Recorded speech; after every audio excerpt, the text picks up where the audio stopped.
Hello there.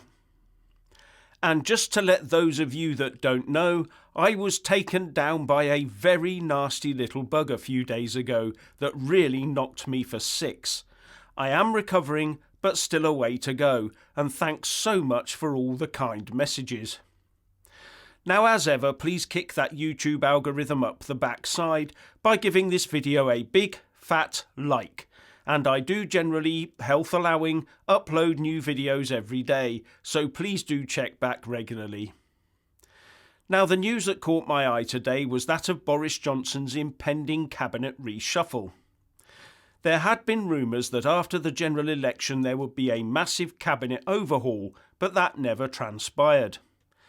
And now we hear that pro-EU Tory MPs are once again finding favour with a Tory Prime Minister, as a limited changing of the guard is due to take place. And according to Christopher Hope in The Telegraph, we will see a few MPs who backed Remain replacing Brexiteers. But remember, this hasn't happened yet. This is stuff from the grapevine about tomorrow's reshuffle.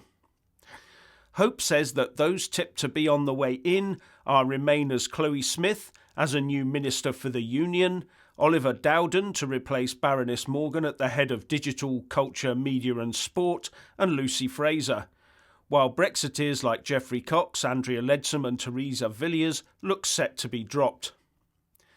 Now, when announcing his HS2 White Elephant approval yesterday, the PM did say he would be appointing a dedicated high-speed rail minister, and the Telegraph piece says that it understands that would go to the Wealdon MP Nusrat Ghani.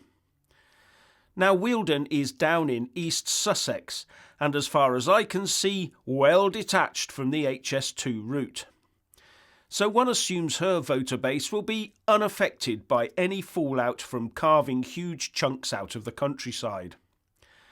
Anyway, overall this reshuffle doesn't look like much of a change, other than to maybe try and put the concepts of Brexit, Leavers and Remainers well into the past. And the Telegraph does state a government source as saying, "The labels of Leave and Remain were binned as soon as we got Brexit done. No one mentions them now." That may well be an accurate statement.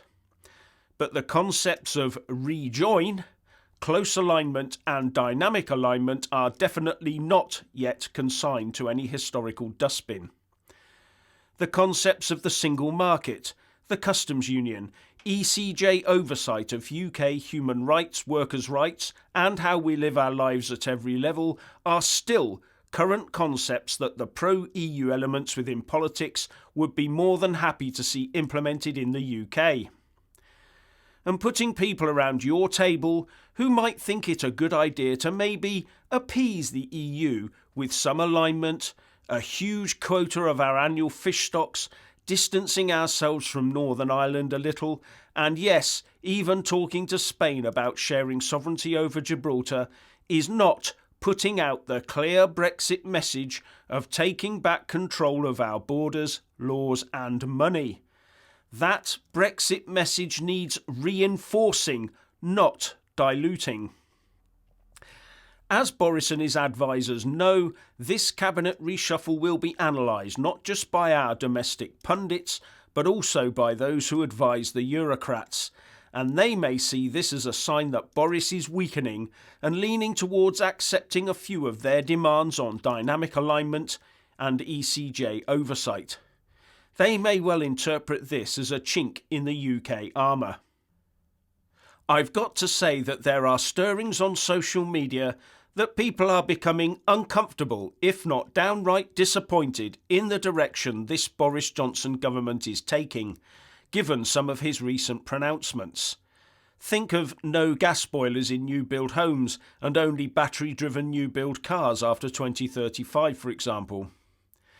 Now, Boris might want to give us all the impression that he got Brexit done, but Brexit will not be done until the UK, just for starters, has left the transition period, as well as all ECJ oversight, maintains full sovereignty over Gibraltar and our exclusive economic zone from the coastlines out to the 200-mile limit, and our own fishing community is thriving from regained access to all our fishing stocks. Oh, and no more billions for the Brussels coffers either. And as far as I can see, we're nowhere near that yet.